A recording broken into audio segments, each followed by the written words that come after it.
Ooh, trophy! Hey guys, welcome to Console Choice. I'm Mark, and I've now finished Astro and got the Platinum Trophy.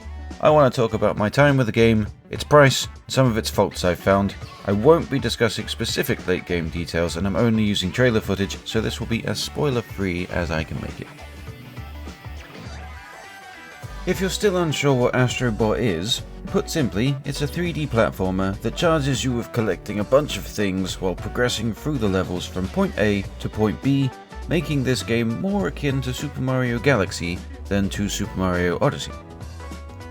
You have a basic move set of jump, hover, which will also damage anything immediately below Astro, punch, and charged punch with which to interact with the world. Sounds a little aggressive when I phrase it like that.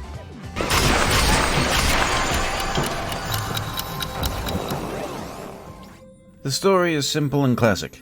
Astro and all his buddies are happily travelling through space on the PS5 mothership when it's waylaid by this big squishy bully who causes the ship to crash, scatters all of Astro's friends across the cosmos, and steals the components of the ship. Off you go to get them back and give the bully a damn good smacking. Lovely.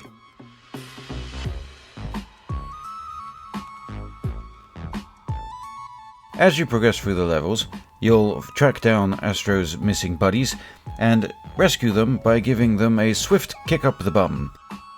And once you've rescued them, they'll gather on this little hub world that expands as you progress. And if you're any kind of completionist, or hoarder for that matter, you must find everything. Here I had a bit of an issue. Some of the bots you get are dressed up as characters from old games, and some of these references were pretty obscure, because I haven't played a big chunk of these. It's not the game's fault, but it did make collecting these a little less satisfying than I'd hoped. My fault. I guess I need to play more games?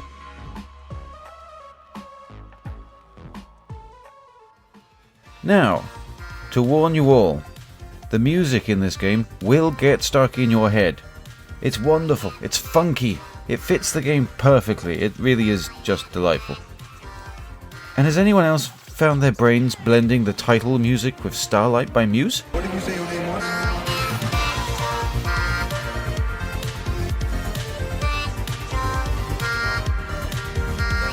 My brain won't stop, and I thought it was just me, until I watched a video by Arlo on YouTube the other night, and his brain does the same thing.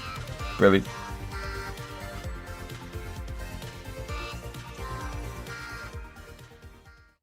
Now for the level designs. They start off pretty classic, friendly grassy areas, some tranquil water stuff, the kind of environments you'd expect from these games, but they always manage to put in quirky hidden bits and stunning area transitions that constantly surprise you.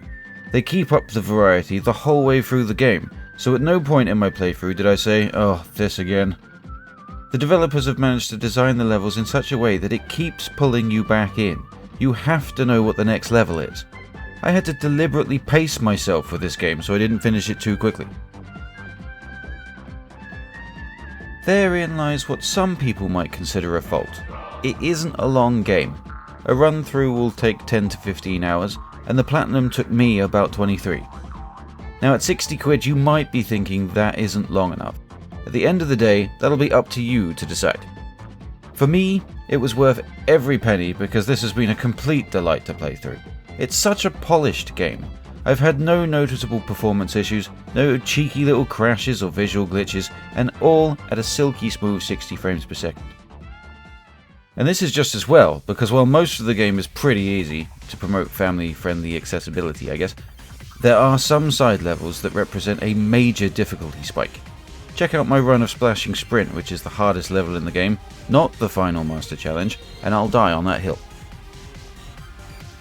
These levels would be genuinely frustrating if performance caused you to miss time jumps or attacks, but the only reason you'll die in this game is down to your own skill. Overall, Astro has been an utter delight to complete from start to finish. Yes, I would have liked a bit more challenge, but the devs weren't making this game just for me, but for everyone to enjoy. Yes, I would have liked it to be perhaps closer to a 30-hour experience for the money, but that could have seriously affected the quality of the levels and the game in general. And no, I can't get the music out of my head. Fortunately, I have a job in a factory, so repetition works for me.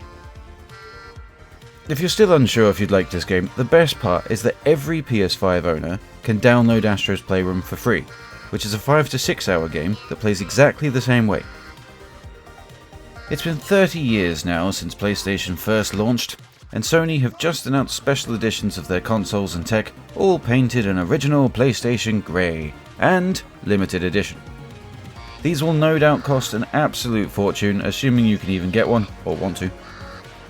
And they seem a little redundant, because the true celebration of 30 years of PlayStation is right here, in the wonderful Astro box. Thank you very much for watching Console Choice. I'm Mark. Have a delightful day.